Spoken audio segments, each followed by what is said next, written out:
garage sale and flea market season. Coming up next, we're going to look at what I picked up in one day on the garage sale and flea market circuit, and you can get these deals too. I'm going to take you through what I bought in one day at the garage sale and flea markets. I spent about $300 at both the garage sale and the flea market that I went to on Sunday, and it was absolutely worth it. So we went to the Green Mead Flea Market over in Livonia. It only happens twice a year. The really good stuff we haven't seen in years, but there's still a couple decent nuts you can find if you dig hard enough.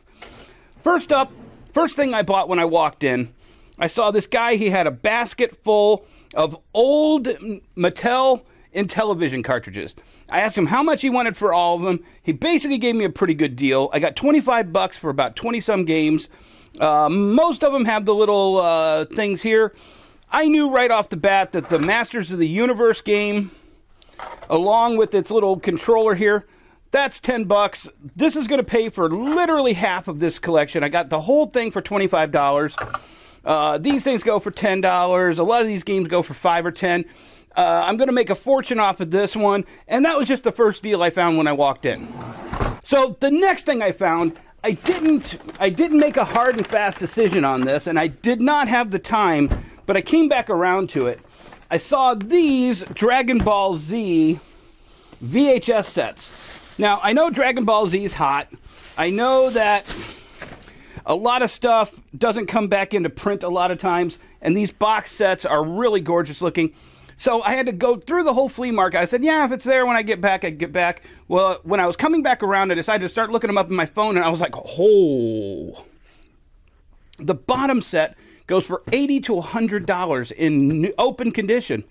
The middle set goes for $100, and this set only goes for about $35. I asked the woman how much she wanted when I first went through, and she said $25 a set. I walked away. And then she came over and goes, hey, if you want all three, I'll do $35. And I was like, you know what? I'm thinking that's a little too much. I get through the whole show, and I really didn't find a lot of stuff that I wanted. So I said, you know what? I'm going to go back over, and I'm going to hit some of those deals that I passed up on the first. She still had them. She wouldn't go $1 under $35. So I said, you know what? It's $35. Boom, boom, $200, $35 for this. This basically will make these two a free $200 in my pocket. So why would somebody sell $235 worth of VHS tapes to me for $35 at a flea market? They're the professional. They're set up at the flea market. Well, I don't know what they bought it for. I don't know how they got it. Maybe it belonged to their grandkids. Maybe it belonged to somebody at a rummage sale or an estate sale where they got it for cheap, and if they bought the whole table worth of stuff. I don't know. But the thing is a lot of these dealers have so many different segments of product, they don't have time to look this stuff up. Anybody can look up on eBay. I looked it up on eBay when I was walking back to the booth. Why they wouldn't, I don't know. Maybe they were happy getting $10 a set, $12 a set. Maybe they thought they only had $1 into it and they didn't care. They just weren't going to give it to me for any cheaper than $35 for all three.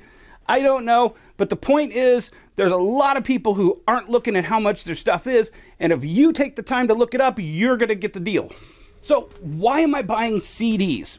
Well, I'll tell you why. CDs are cheap. You go to a garage sale, you go to a flea market, you go to an antique store, you go to Goodwill. You can get a CD for 10 cents up to 25 cents, so maybe $1. So I looked at this and I said, hey, this one looks kind of interesting. All songs considered 4. I'm like, what is, it's NPR. So it's all things considered, did a soundtrack of all the music it probably used for the intros and bumps and whatnot. So I see this in there and I'm like, hey, I got to look this thing up. It's sealed. It's NPR. It's, kind of music I don't listen to. So I look it up and bam, $25 on Amazon, brand new.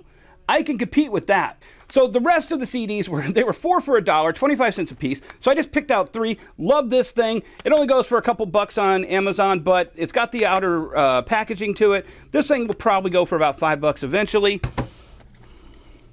I got the Paul McCartney CD. This thing's about $2 or $3, and this one's about $3 or $4. Doesn't matter. At the point at which I bought $1 worth of CDs and got $25 for this one, I'm in the gravy on all the rest of it. One of the things that we're getting to right now is a point where physical media does not exist. With our Netflix, our Hulu, the Disney service, a lot of things are going to disappear, and you're not going to see Blu-ray re-releases of this stuff going forward. So I grabbed the stuff now while it's dirt cheap. 75 cents for a VHS copy of the Klaus Kinski Nosferatu? I'll take it. So as we get to a point where Ridley Scott has no idea what he actually wanted for Blade Runner, every one of these editions is going to be important to own. You're going to want the first director's cut, the second director's cut, the final cut, theatrical release. This is for 50 cents for this DVD. I had to buy it. It's got the original slipcase. It's the original 2-disc. It cost me 50 cents.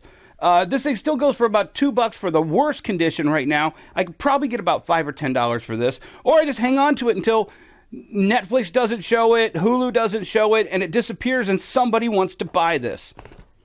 Next up is Alf. These are the DVD box sets of all 4 seasons of Alf. I don't want to watch these. Apparently, nobody wanted to watch the season 3 because they didn't open this one. This is season 1 sealed. These only go for about $10 a piece right now. This was a hedge bet but the point is I paid $1 a piece for each one of these seasons. Right now, I could sell any of them for $5 a piece. I'm going to hang on to them. I'll probably sell all 4 seasons together on eBay, and I'm going to ask probably like $40. $4 and a $40. You cannot beat a garage sale deal like that. There was a short period of time where they actually made Enterprise toys. They were made by Art Asylum. Some of the best sculpting. They were all distributed by Diamond Select Toys. This particular item right here is the ship, the NX-01 Enterprise.